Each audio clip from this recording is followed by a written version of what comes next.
I would like to honor and commemorate my sincere, heartfelt thanks to those who plant the seed.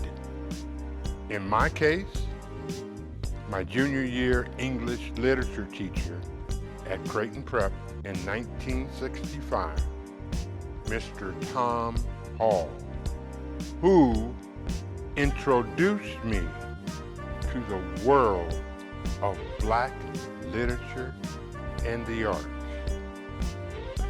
In 2017, Mr. Jim Nelson, who both challenged me and introduced me to the video medium. I dedicate my works to you both. God bless you and your families. What's your story? There are reasons that each of us are born.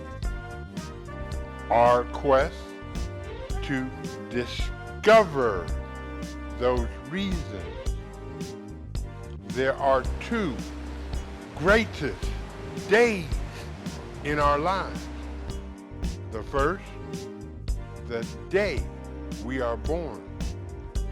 The second, the day we discover why. Sometimes a man, mature, attentive, never ending, finds his destiny on a road he chooses not to walk upon. How far will a belief system go for complete dominion? This program is brought to you by these fine community partners. They are my life's blood. Sawatika. Good evening, and I want to thank each and every one of you for taking the time to view my program, Shut Up and Dance. This is the first show of my fourth season, and a big thank you goes out to all who have assisted and helped me and given me advice with regard to this program. Earlier, I read a piece of poetry of mine.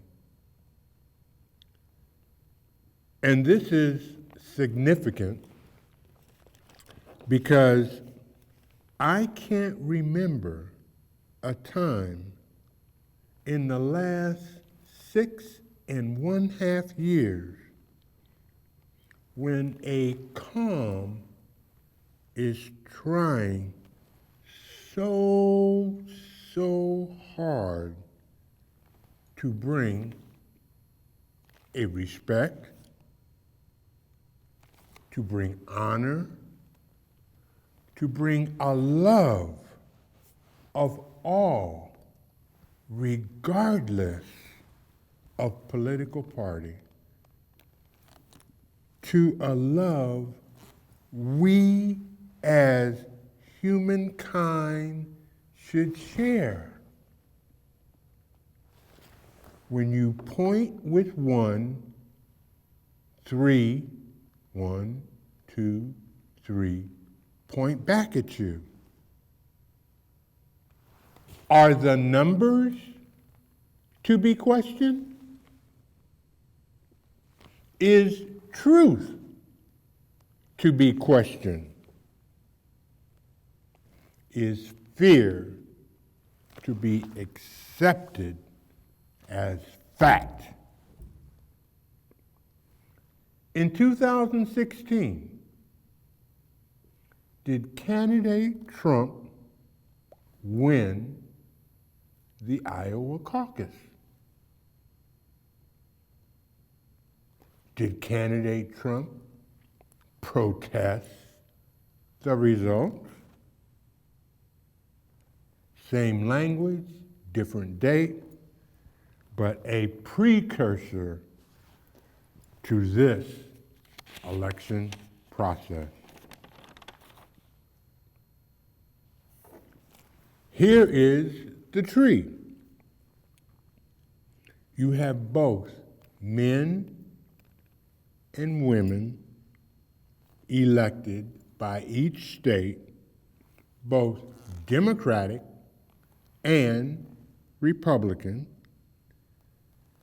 given the charge to ensure the results of each and every state, that those results are in fact true. So what's the dilemma? Are each and every state involved in a conspiracy to fraud, or only just a few? Can you fool some of the people some of the time? Better yet, can you fool all of the people all of the time? The key three words: can you fool?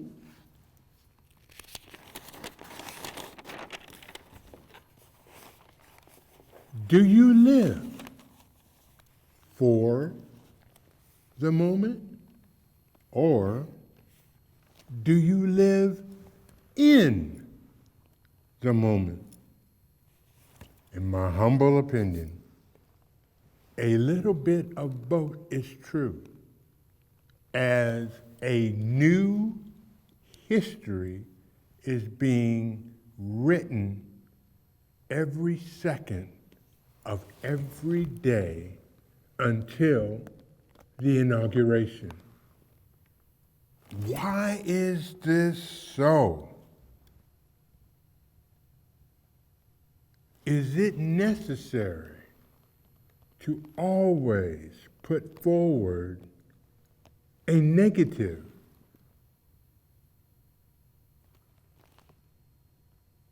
For whom doth protest too much? Reasonable? Unreasonable? Just because?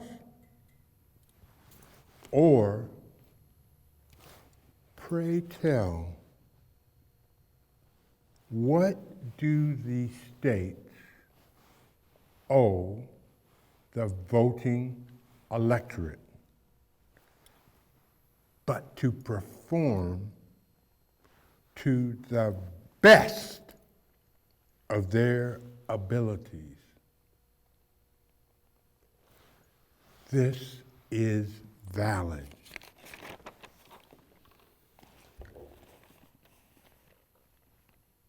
There are times when your best effort is not good enough. What do? I remember as a child, I had a next door neighbor, David Sinclair. David and I ate dirt together. He was 3 months older than I was. We were joined at the hip. When it came to marbles, we started out by playing for funsies. The reason why we started out playing for funsies, David's marble collection was a lot better than mine. He had agates and aggies and cat's eyes, marbles, a beautiful collection. And I was just plain old little Frank. I was always the shortest of the group. I had my marbles. One of the funniest days was when there was a term we used to use when steelies came out. And steelies were hardened steel marbles. David had a steely that was this big. He brought that puppy out. I cried foul. I screamed and screamed and cried and cried and cried. Finally, his mother and my mother were able to arbitrate the situation because I said it was unfair because he had steelies and I didn't have one. And of course, when you shot a steely, especially with the way David shot his marbles, I was the traditional and David could pop his marbles off like that. He would knock my marbles off. And of course, if you knock your marble out, you get to possess that marble. And the thing that I always wondered, whenever David and I played marbles together, we did not like to play for keeps because it brought in and of itself a competition possession that I felt David always had the advantage. Of course, there were games that we played, pots and whatnot, and every now and then I would win. But David was a very high-end competitor, and I appreciated that. I appreciated to the point where it helped drive my clock, where David would practice for time on end. I would not, and just pick up the game and just play. And that was his advantage. And sometimes, I was a child, I cried foul. Most oftentimes, it spurred me to focus and concentrate even more. Which then brings me to the art of competition. We compete with each other sometimes every second of every waking day, both knowingly and unknowingly, but it is in our spirit to compete. Am I as good or even better than you? And as I grew older, looking back, yeah, I might have tried to take advantage of the situation by complaining, but the art of the complaint was prejudiced prejudice to my self-interest of the possession, in this case, of marbles. Was I jealous that he had better marbles than me? Yes, I was. But that did not affect me from competing. As my dad used to say, you take what you have and make it the best of what you have. If that is good, it is good. But if that is not as good as, let's say, your neighbor,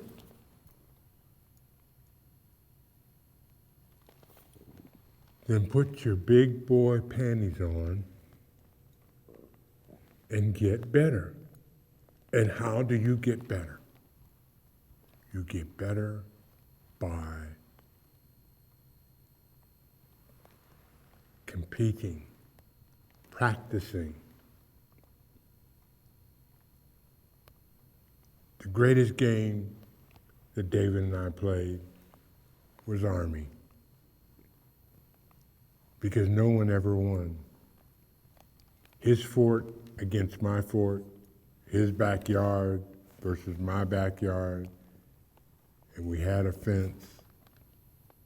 We had our little boots. Our parents got us combat helmets. We threw mud balls at each other in the summertime. In the wintertime, we built snow forts. And it was true fun and exhilaration. And our bond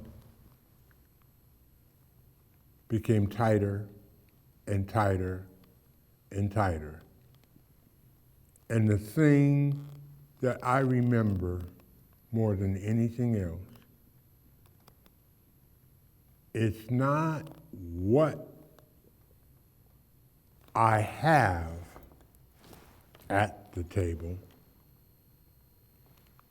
It is what more do I bring to the table to enhance my potential for success.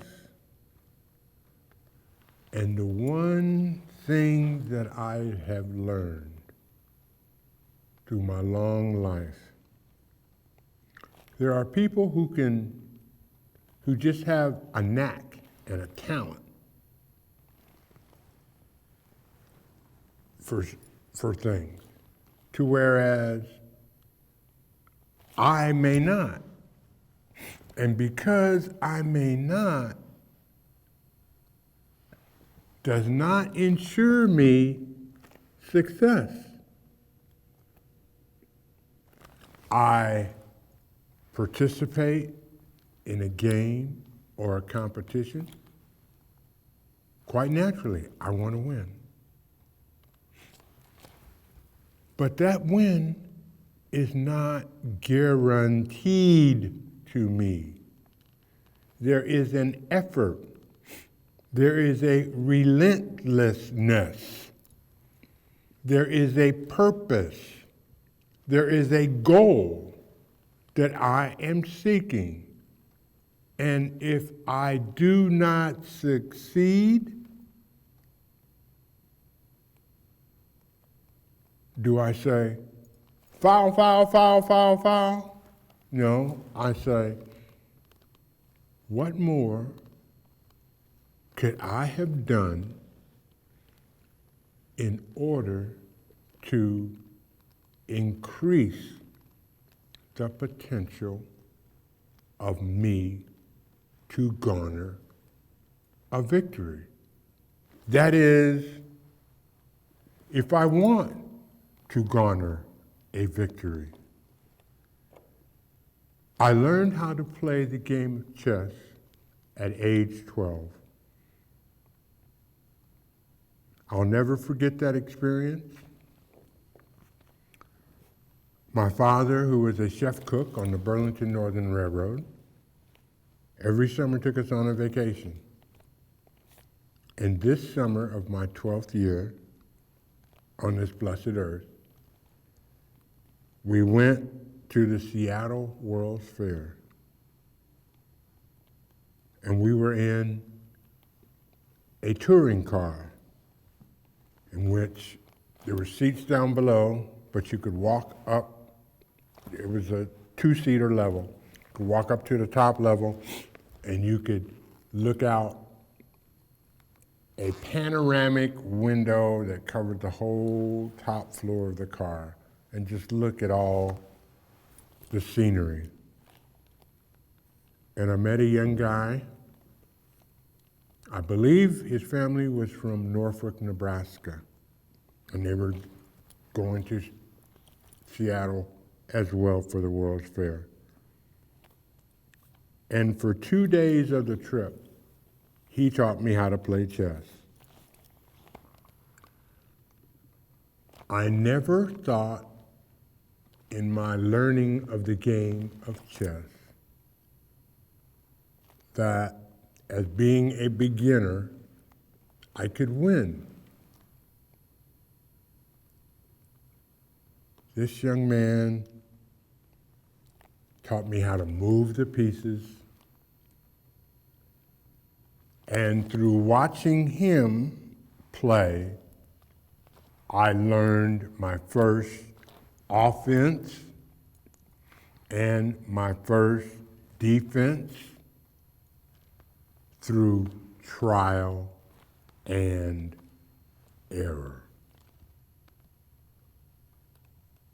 And as I look back upon that, many times I play the game of chess, not necessarily for the winner or loser, but to decipher how my opponent is going to play against me. Then utilizing that information, that knowledge, in order to construct my way of defeating my opponent.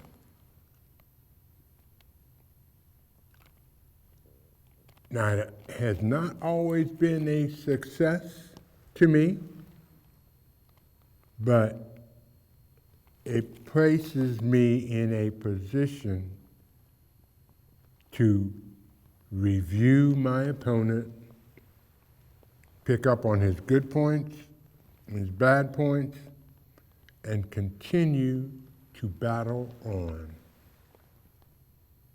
Not crying foul, but learning from my mistake. And at this juncture, can you win each and every time you are involved in a competition? Because if you can, please contact me. I'll fly you to Las Vegas. I will put up your stake so you can make me and you tons of money. Otherwise, it is a crapshoot, ladies and gentlemen. A crapshoot. You will not know the results until the results are posted or revealed. And one thing that is key to our democracy is that there are people, both men and women, both Democratic and Republican, who value TRUTH, truth honesty, and justice, the American way. SUAD. How have we come to believe? Nebraska, we are more than agriculture. Nebraska, we are more than beef. Nebraska, we are more than football. Nebraska, the good life. Come, read us. And I want to thank each and every one of you for viewing my program, and most importantly and especially, my sponsors, who are my life's blood.